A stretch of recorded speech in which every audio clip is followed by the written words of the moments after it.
It's 12:01, so I'm going to get started.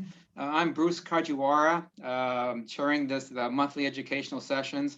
I chose this topic for April. April is National Financial Literacy Month, so I thought it'd be apropos to talk about personal financial education and what happens and what it's doing and what it's not doing here in California.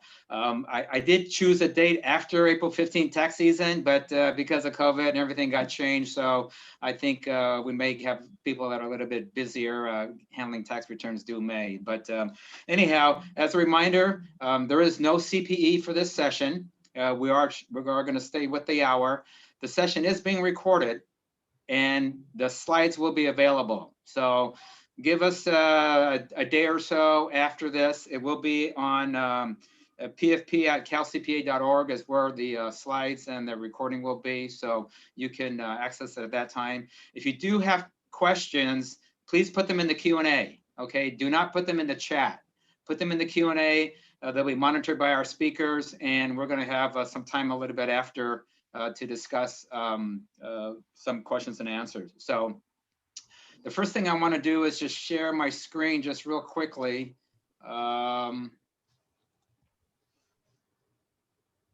So this is the reason we talk about financial literacy and financial education in California. You can see that it's only 5 states in the lower right. Personal finance is not included in the state standards. One of those red dots is in our own state of California. We've been trying for years, decades, to get some kind of movement in this area. The first speaker that I have, Fred Jones. Fred is a lobbyist. I got to know Fred. We're both members of California Jumpstart, a coalition of like-minded individuals and organizations trying to promote personal financial education to youth in California. And with Larry Pond, our second speaker, I'm with Larry on CalCPA's Financial Literacy Committee. And so both had a different and unique perspective to personal finance education in California. So they're going to introduce themselves. So I will have Fred start off and take it away. Thank you, Bruce. And I'm honored to be on the panel with Larry, and I'm going to try to jam through my initial comments and observations so we can get to Larry's presentation, which is very high protein. And then after Larry, we'll open it up to Q&A.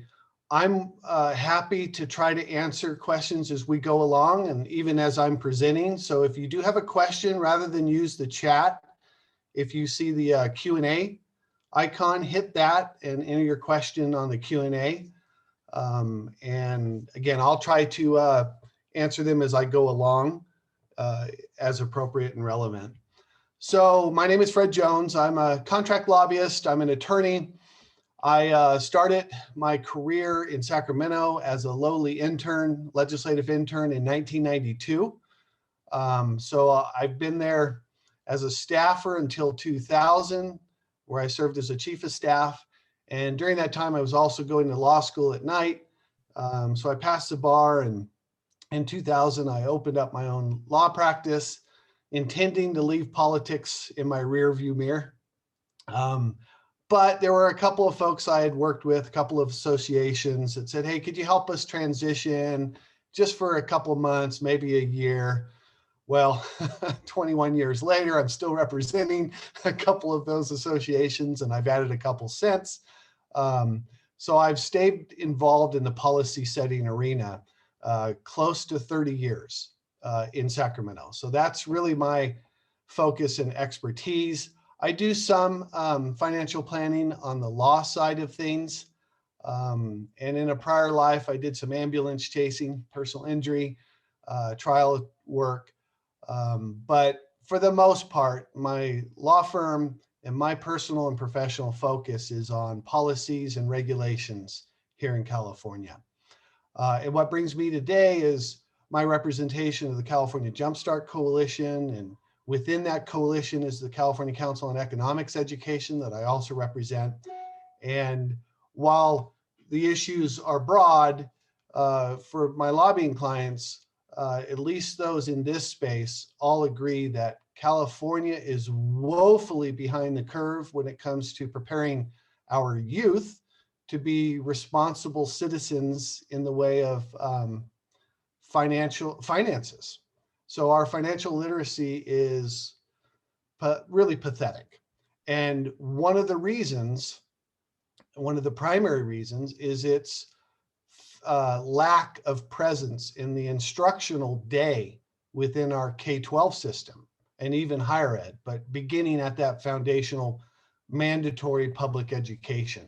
That's really where you can have the most bang for your buck, and you can scale things up to our huge state. And we're really behind in our policy setting arena in that regard.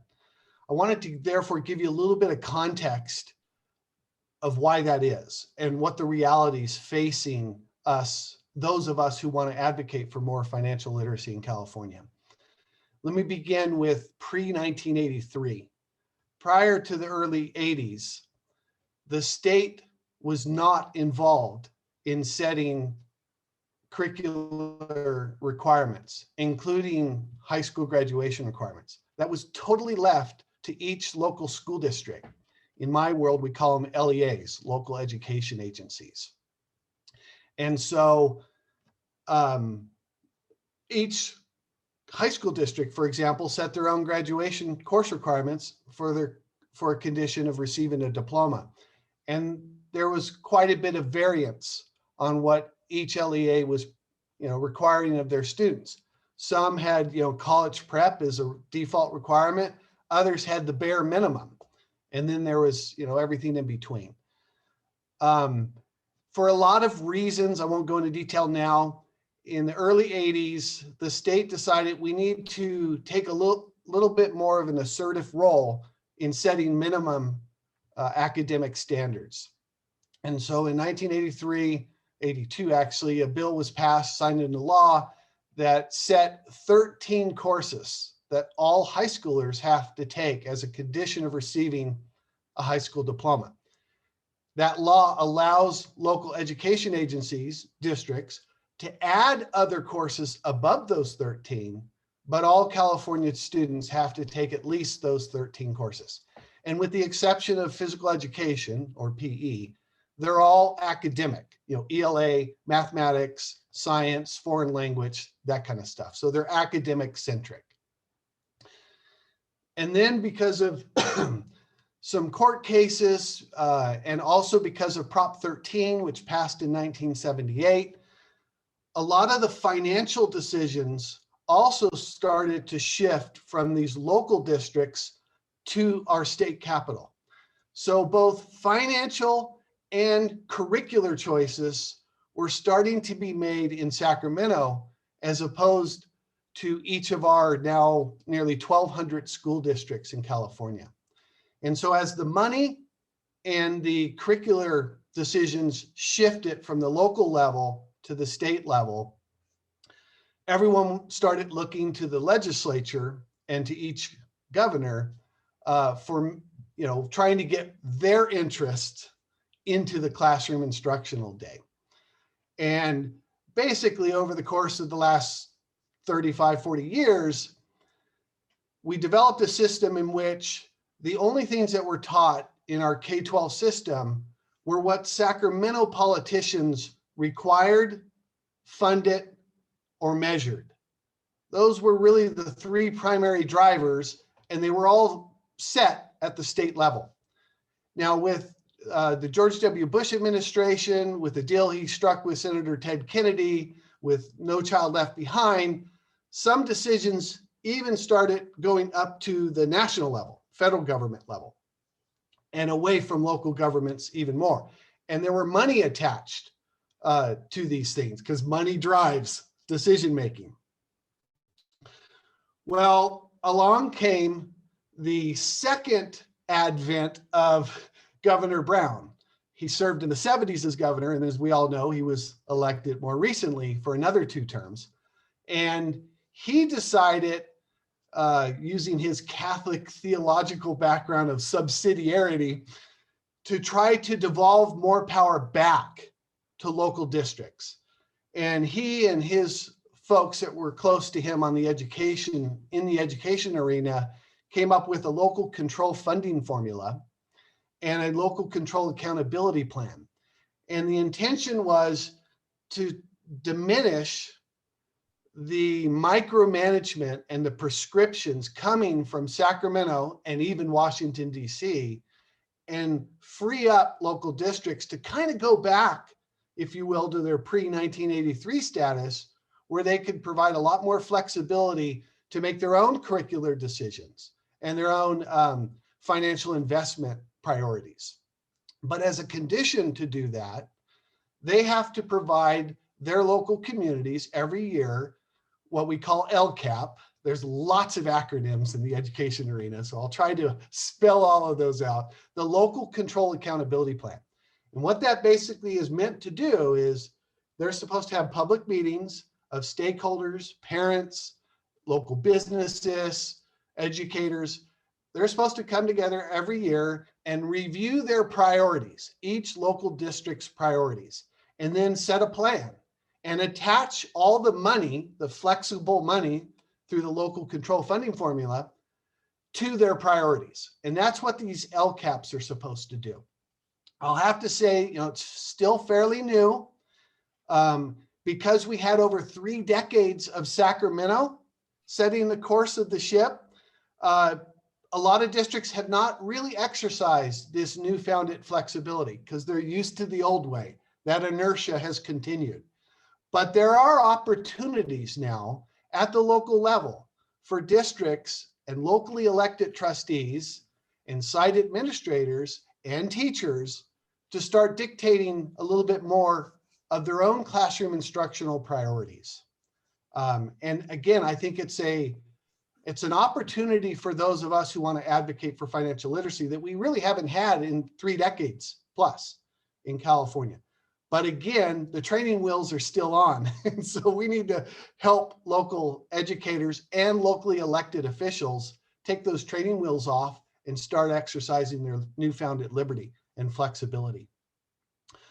There has been a number, by the way, of financial literacy related bills over the last 15 years or so. Most died in the legislature, a couple made it to the governor's desk. With one exception, all of them never made it into law. And that's because of these competing priorities in our education system. I mean, we have the annotated version of our education code is 7 volumes, 11,000 pages.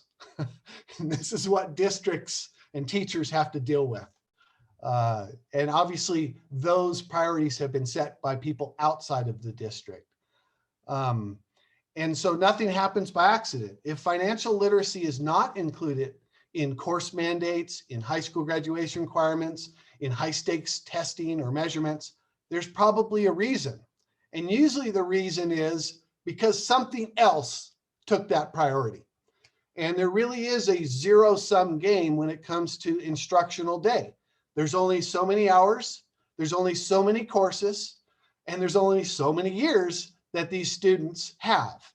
And since the default high school curriculum is basically academic and more specifically college prep, and because the University of California requires more than those 13 state mandated courses, they actually require 18 courses and even recommend going beyond that to get in. Well, because of that, there just hasn't been room in the day or the political appetite to prioritize this microeconomic financial literacy issue. Now, some legislators have tried a backdoor approach to get financial literacy into the instructional day on the cheap. So there's been a couple of bills over the years, and I think someone asked a question about a bill that was up last year that would say, hey, there's this 1 semester course that all high school seniors have to take. Remember, I talked about the 13 statutory mandated courses called economics. That has something to do with finances. Let's try to shoehorn in some financial literacy into that single semester course that all high school seniors have to take. Well, that caused consternation among some of the econ teachers and the broader economics community. And so those efforts haven't yet borne fruit. Personally, from a good public policy vantage point, I don't think we should try to limit ourselves to shoehorning in financial literacy in a single semester course at the end of the K-12 system. These type of principles should be integrated in all math and health and English literature classes from kindergarten all the way through high school. We shouldn't have to wait until the senior year, like I said, to try to shoehorn sideways some minor financial literacy, because that's not going to serve our youth and our future adults and consumers well. But we have to develop the political appetite to do that. So I call upon all of you today and those that see the recording of this. We're looking for legislators who can champion this effort. We're looking for districts who have already championed this effort. For example, in Lodi, a superintendent who's a member of our Jumpstart Coalition has created an alternative optional financial literacy course for students who may not like theoretical math. And so instead of taking the required state math course, they can opt to take a financial literacy course. Now, part of the problem is, will the University of California recognize those optional courses for admissions? Because if they don't, any student that's in the so-called UCA through G course won't want to take it because it'll penalize their effort to go to a University of California. And unfortunately, beginning back in the year 2000, CSU abrogated their own course admissions criteria to the University of California. So the University of California sets the admissions criteria for all of our four-year public institutions, which, by the way, I say is bad public policy because our CSU system has a polytechnic foundation, not just an academic researchers and scholars mission like our university. I mean, we used to have a robust delineation in our higher education of vocational training at community college, polytechnic and more technical skill training at our CSUs, and then the academics, researchers, and philosopher kings of our University of California. And those lines have blurred over the years. And that's one of the reasons is high school course admissions requirements set by UC. So UC faculty have been largely setting high school curricular choices. And they often look down upon financial literacy as being too mundane, too practical, not enough theory, not enough academics. So in short, I wanted to give you that perspective of some of the roadblocks and challenges we have when we're looking at this. With that, I have lots more I could share, but I just want to quickly look at some Q&As. I recall Dave Ramsey was teaching finance Thursday. Yeah, so, I mean, if you can't have Dave Ramsey come in and teach a course on financial literacy, we've got real problems.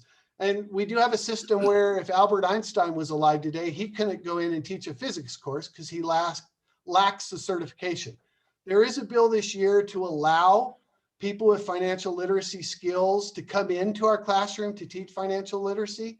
So there is an effort to open up that opportunity for experts beyond the classroom to come into the classroom and teach some of these principles.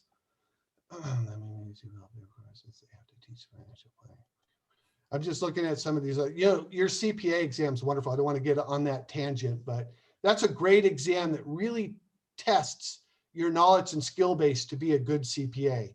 A lot of licensing exams are somewhat irrelevant. That's a good one. And part of this problem, and I'm going to wrap up so Larry can get to his presentation.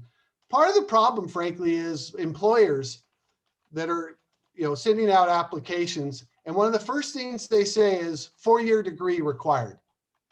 And that's really unfortunate because there are a lot of kids that have a lot of real world skill sets that could be a lot more valuable to an employer than, a liberal arts humanities degree or, pick the subject. And maybe they've been involved and actually been an employee for the last 5 years, as opposed to being a college student, half inebriated half the time. But that mentality is what has driven the classroom instructional priorities in our high school. Now we got to get all kids ready for a 4-year college admissions right out of high school.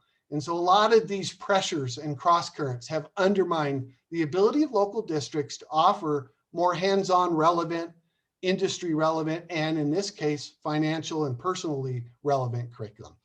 With that, let me turn the time over to Larry. I will be reviewing some more of these Q&As, and we'll get to those as we move along. Thank you very much.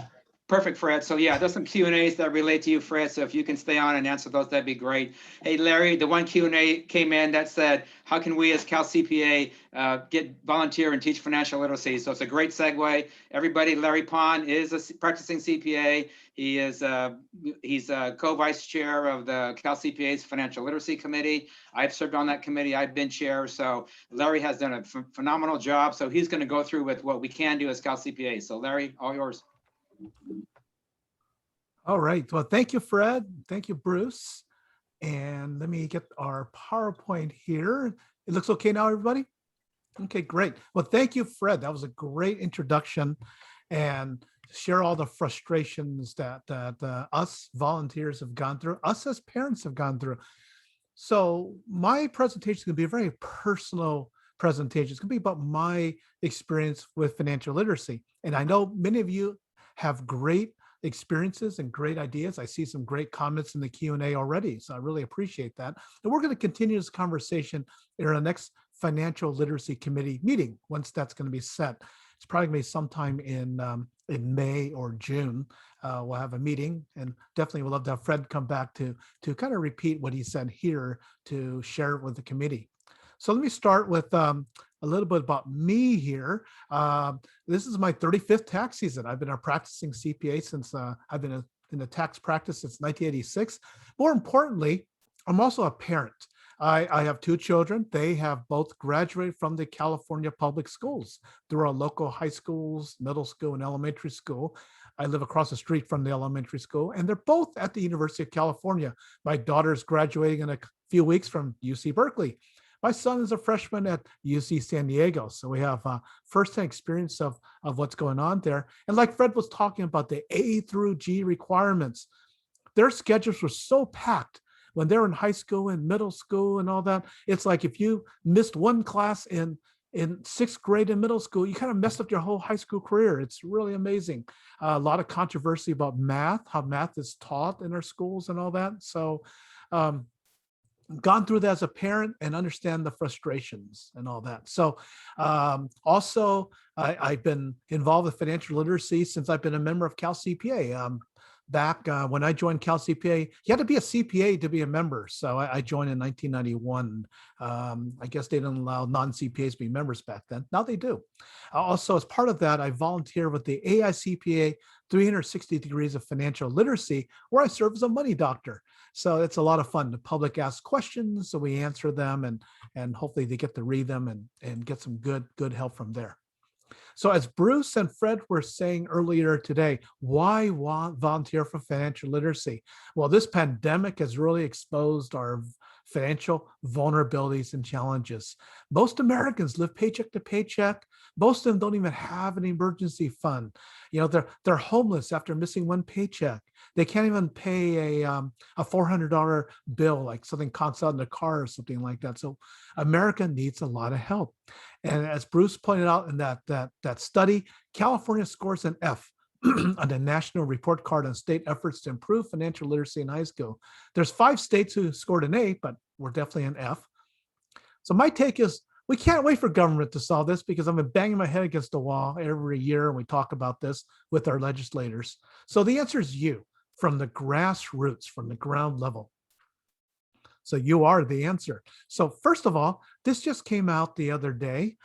Investment News, the reporter Mark Schoaf interviewed Mitch Freeman and me from CalCPA about the GameStop saga, what the stock search proves about financial illiteracy. So there's a link to the article, or you can find it through my LinkedIn And it's a pretty good article. So then the first page of the article, you can't see it here, but Mitch Freeman's quoted in the body of the article here. He talked about a lot of these amateurs are participating in the stock market. They're like throwing darts at the board, and you might hit, you might miss, and that's what a lot of amateurs are doing.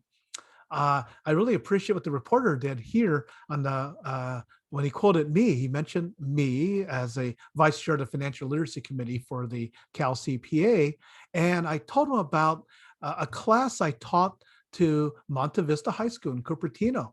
They called me and said, "Can you give us a course on the stock market as part of their financial literacy?" So it's great. I did that for them. This was in January at the time of the GameStop, I call it debacle.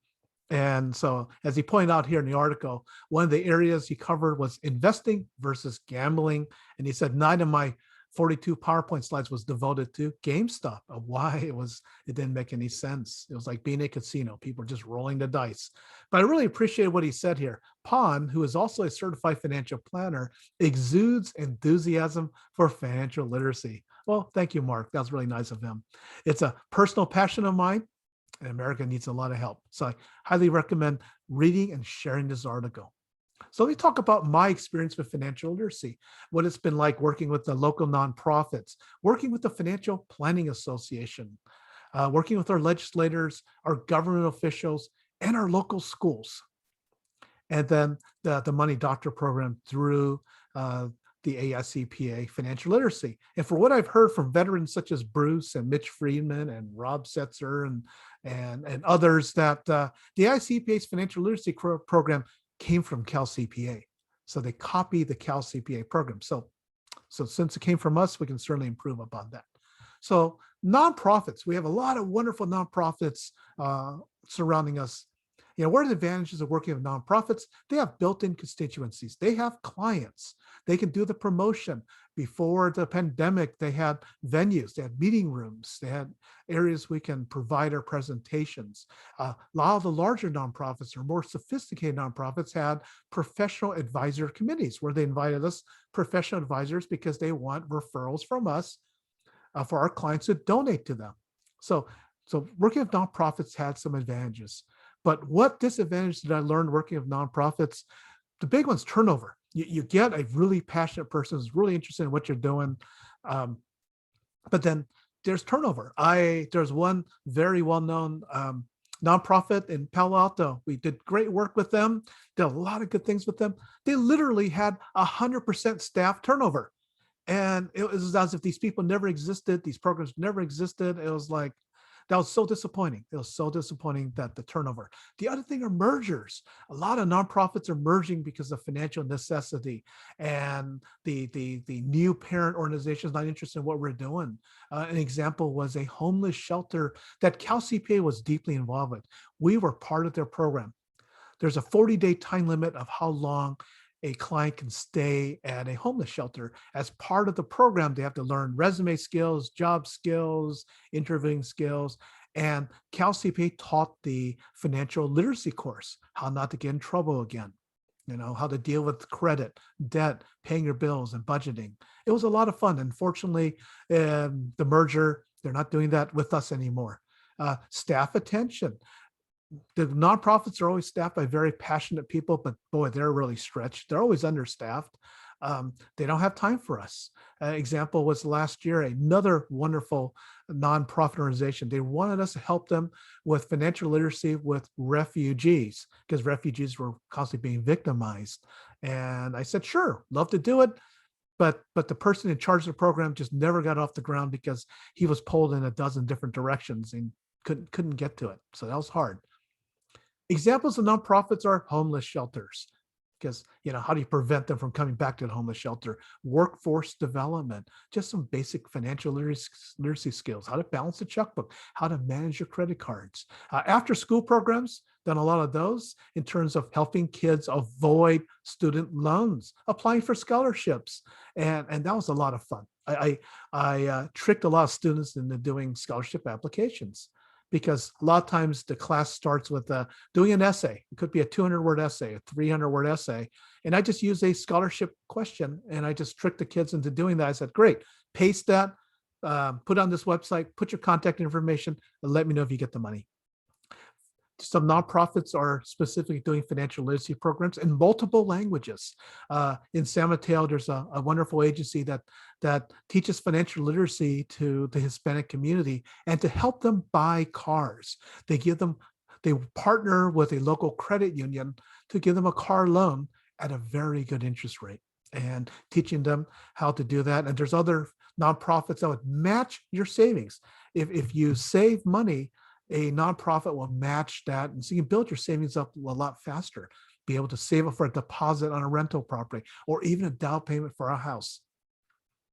In the past, we've done work with, there's not enough of us to provide the training, so we trained the staff to do the training. So train the staff to be the trainers. Or as we've done with nonprofits, I'm doing this actually tomorrow for a wonderful nonprofit. It's educating their staff about their employee benefit program. So tomorrow I'm going to teach a class to this nonprofit organization where to explain to them their flexible spending account, their health savings account, their dependent care programs, and also the 403B and all the perks that they have, so they can, when they are more educated about their employee benefits, they can share that with their clients, the clients that they're working with. Some nonprofits ask us to do presentations to their board members about charitable giving, about planned giving, and help them show our expertise in financial literacy for constituents. So we've done that in the past too, for various nonprofits. Okay, partnering of other organizations. Many CalCPA members have worked with the Financial Planning Association. There was an event called Financial Planning Day. I think it was started in 2010 or 2009. It was a national event sponsored by the Council of Mayors. Kiplinger was the media partner. It was throughout the United States. You just typed in Financial Planning Day. There's a map of the United States. In California, it was everywhere in California. Oakland was the first location for it. San Francisco was doing it since day one. Los Angeles, Sacramento. We've been doing it throughout California. Something happened, I don't know, but now it's left to the local chapters. In the Bay Area, it's still going on. The website's bayareafinancialplanningdays.org. And normally before the pandemic, we were at the San Francisco Main Library, or most of the main libraries. There's an auditorium. We do seminars in the auditorium on various topics: tax planning, investment plannings, paying for college, estate planning, those sorts of things. And then in another room, we had one-on-one counseling where people can sign up to talk to a financial advisor. We all are different expertise. Like there's that corner of the CPAs. You talk to them about taxes. Consumer credit counseling is over there. Some really, really powerful meetings with the consumer credit counseling, some pro bono estate planning to help people update their deeds and those kind of things. No strings attached, no business cards were to be given. It was strictly free financial planning to the public. In the past, there was financial planning fairs. Those were usually done through the University of California Extension programs at their campuses. They gave us the space for free. We had different speakers on different topics, and networking with our financial planning colleagues. So there's a lot of opportunity there. Legislators. So every year we have CalCPA Day at the Capitol. And that's, I always found that a very satisfying event. I went to visit not only my own legislators, but other legislators too, especially the more influential ones. So this year it was all via Zoom. And I hope you participate. That the January is when we all go to the Capitol, and during the summer we have our one-on-one meetings with our local legislators. Well, the advantage of being a Zoom meeting is there's a set time. They don't make us wait in the lobby or make us wait in a waiting room or something and end up with a 2-minute meeting. They got our attention, and it was great. So this year I met with Evan Lowe of I think he's Cupertino. Evan Lowe, and he took us up on our offer to help with financial literacy. So we did a financial literacy event for 2021 tax planning. There's a link to the YouTube of it. It was presented by another fellow CalCPA member, Annette Nellen, professor at San Jose State University of the Masters in Tax program at San Jose State, and me. So it was a wonderful event, viewed multiple times. Kevin Molden's my personal legislator. And so we've done events at the public libraries. We did the San Mateo Public Library.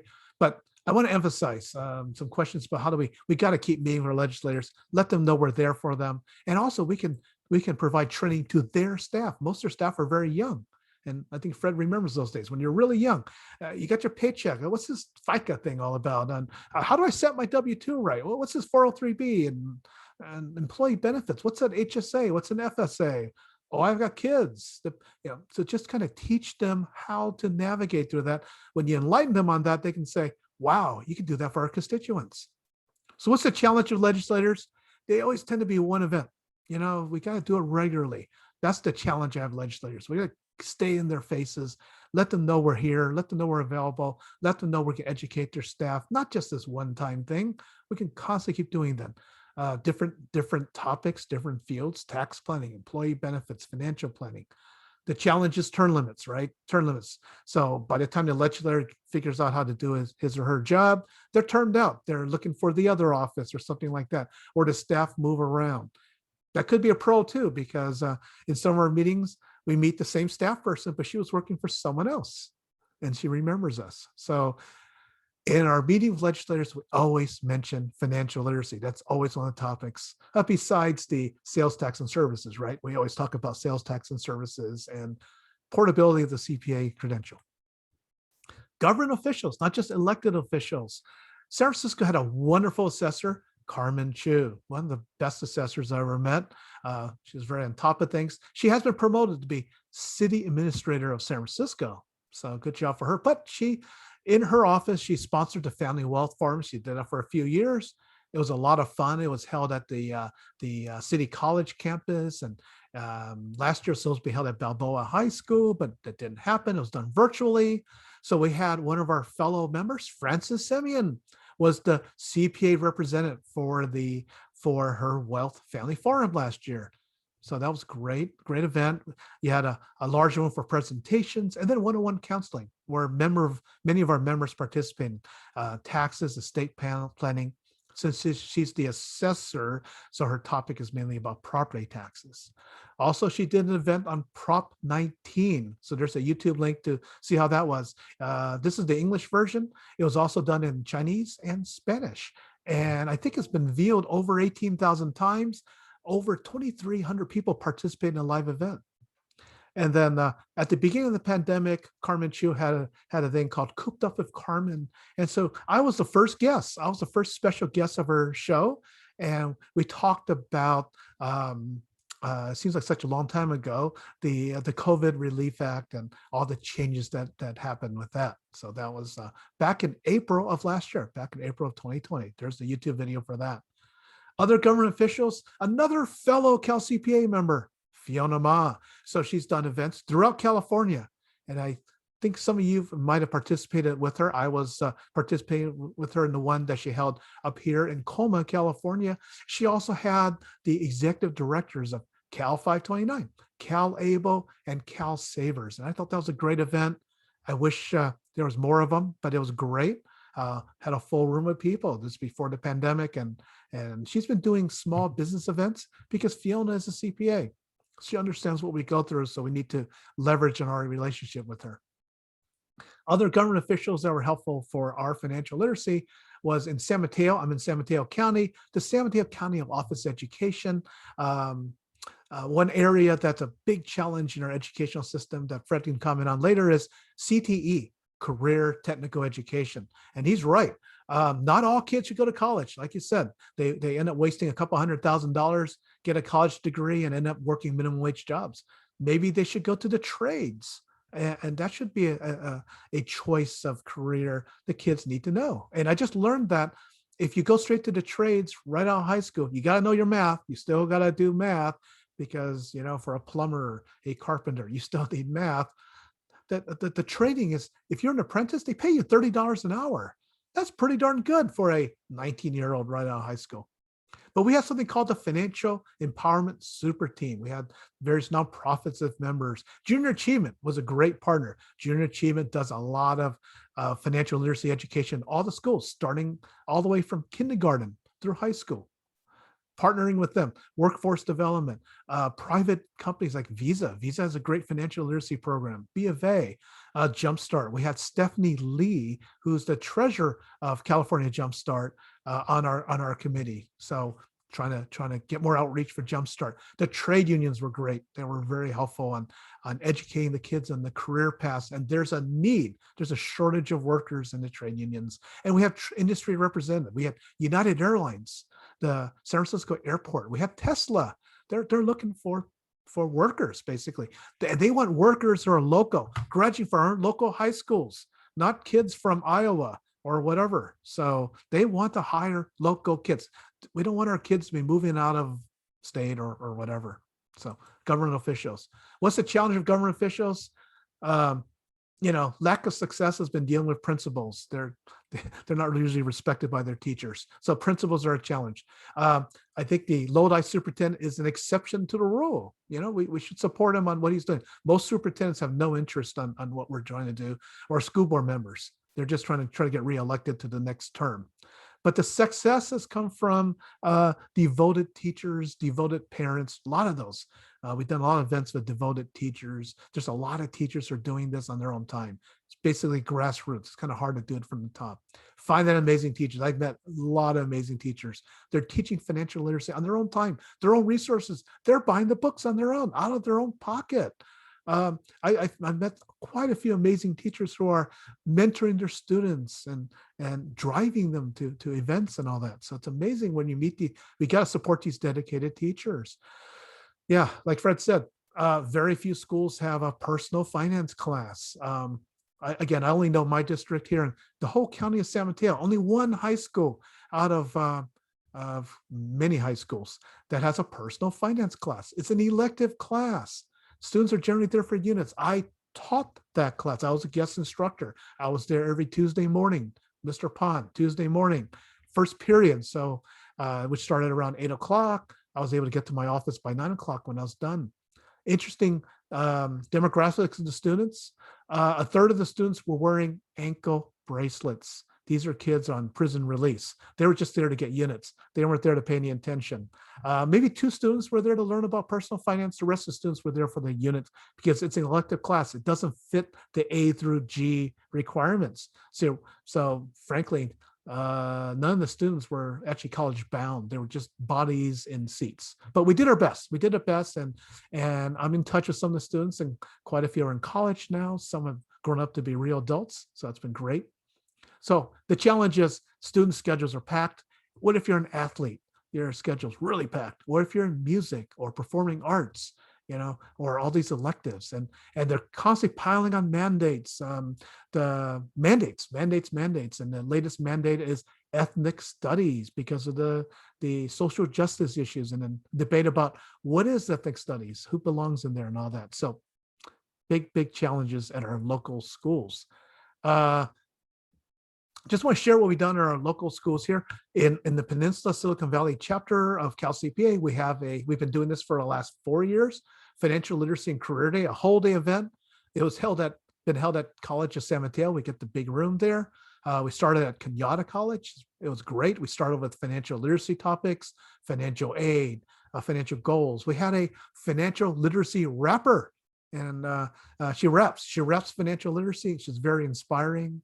And we had different inspiring speakers to tell the kids that they can dream big. And we tried to find speakers who look like them. We were targeting underrepresented students with disadvantages. And I can say that it was well received, very well received. 2020, of course, we did it virtually, did it on Zoom. We had some very inspiring speakers. And I think one of the most inspiring was one of our fellow CalCPA members, Scott Hoppy. Didn't know he's such an inspiring speaker, so definitely invite him to your events. He's an incredibly inspiring young man. Very impressed with that. But we're aiming at the underrepresented schools. The teachers are telling me that this whole distance learning has been a disaster. So it's been a real challenge with distance learning, but hopefully we can make a bigger impact on life. What else about volunteering in local schools? There are mentorship programs. Again, I can only speak to the district that I know, which is the Sequoia High School District, which is here in San Mateo County. At Woodside High School, we have what's called an academy. academy. So it's a high school within a high school. Class sizes are 20 kids. They start at the sophomore year. The kids apply for it. One of the requirements to be participating in the academy is that you're from an at-risk community. If you're at risk of dropping out of high school, the academy programs have been very successful. Nearly all the kids either join the military, go to a trade, or go to college. No one has dropped out. It's been wonderful, and no one's been pregnant. So that's been working out really well too. And the teachers are telling the kids, don't get pregnant. That is really deterrent to your financial success. So at Woodside High School, they have 2 academies, the Green Academy and a Business Technology Academy. There are other high schools in the district. They have an animation academy, a biology or a medical fields technology academy. There's other districts. San Francisco district has an academy program for health sciences. So throughout California, take a look at the high schools of academies. They assign a kid to a mentor at the junior year. And there's a specific program what you do as a mentor, which includes a job shadow to show them this is what I do for a living.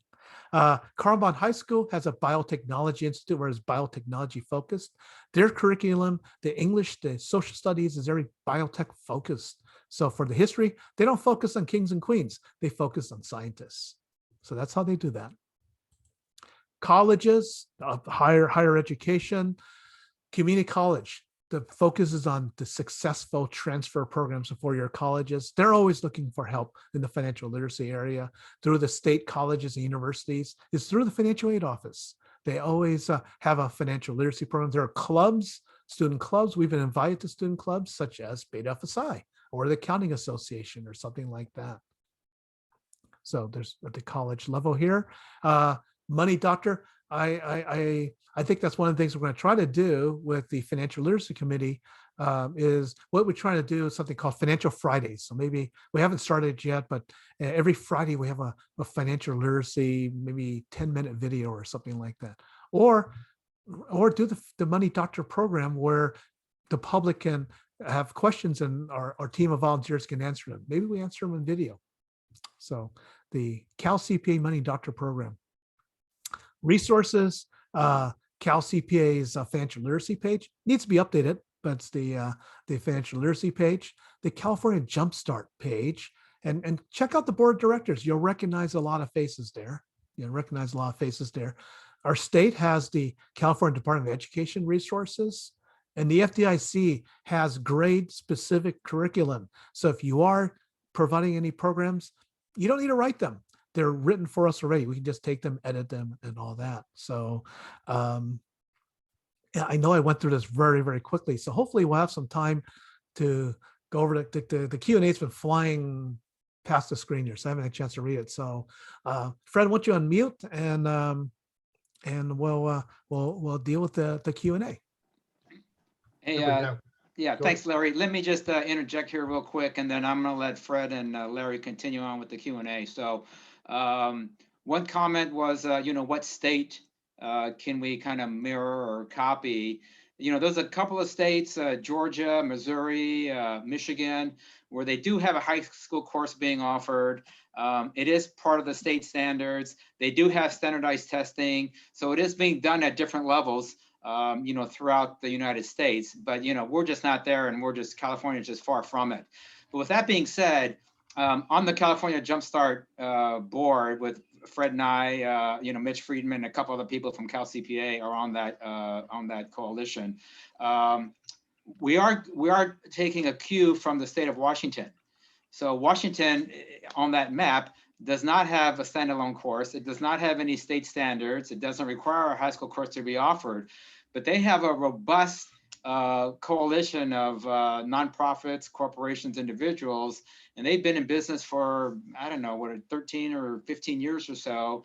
We got a chance to meet with the executive director at our last meeting at California Jumpstart. So we're going to take her lead and try to see if we can do some similar things to try to get more people together, to get legislators involved. Legislators are part of that coalition, and see if we can try to move the needle a little bit more. So that's what we're trying to do on our side. As you can see on CalCPA side, what can CalCPA do? Trying to do some more things from the global side, but you can see Larry's passion You guys, he spends a lot of time. He donates a lot of hours. He's a strong proponent for financial literacy, and that's how he gets involved. Is he just goes out there and makes opportunities for himself. So they're out there for any grade level, from kindergarten up through even adults, to promote this, and he's taken the time to advocate it for his community and for the people that he can reach out to. So let me just step back from that, and if there's some more questions, Larry or Fred, you guys can expound on the questions that we had, or go from there. Yeah, I'm Bruce, actually trying to type out some responses. I don't think all roads point to university, but a lot of the problem does point to universities. And not necessarily the actual professors themselves, but policymakers and others who have determined. I often use this example. If you got parents who are bragging about their kids at a cocktail party, one of their kids went to Harvard, majored in something that was completely irrelevant, and now is a barkeep. The other kid was a high school dropout, but started his own business and now employs 125 people and is a multimillionaire. Who do you think they brag about at the cocktail party? They're Harvard graduate. So our culture is off kilter. And because of that cultural bias, we've placed a disproportionate and I believe inappropriate premium on four-year university. And so everything's in high school geared to that. And that's all theoretical, decontextualized academics. Well, to prepare a kid to be able to take algebra their freshman year, you've got to go back into middle school and ramp up your math courses to prepare them to take college prep when they get to high school. And to get them prepared in middle school, you need to get down to the elementary school. So this literally goes all the way down to first, second, third grades, our elementary grades. This whole bias, this whole idea that we got to prepare every kid for a four-year university or they're going to be a loser. And that is just so not true. Just look at labor statistics.